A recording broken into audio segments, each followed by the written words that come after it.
వీరమల్లు విన్యాసం ఎలా ఉంటుంది అని అందరూ ఒకటి చూస్తున్నారు. జోష్లో జనసేన కార్యకర్తలు జనసేన ఇంకా వీళ్ళు చూస్తున్నారు, కొంచెం సందేహంగా కూడా చూస్తున్నారు.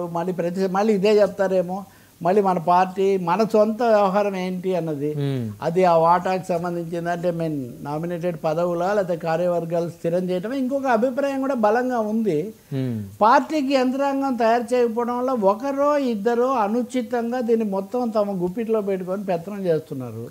యాక్సెస్ ఉండట్లేదు. గతంలోనే పవన్ కళ్యాణ్కి యాక్సెస్ తక్కువ అనుకుంటే ఇప్పుడు ఆయన సినిమాలు కూడా చేయడము, జాతీయ రాజకీయాలు, సనాతన ధర్మాలు ఇవన్నీ కూడా అయ్యేసరికి మామూలు దిగువ స్థాయి నాయకులతో కొన్ని సందర్భాల్లో ప్రజాప్రతినిధులతో కూడా ఆయనకు సమయం ఉండట్లేదు, అందుబాటులో ఉండట్లేదనే అసంతృప్తి, ఆగ్రహం వ్యక్తం చేయలేరు కానీ ఆవేదన మాత్రం ఉంది.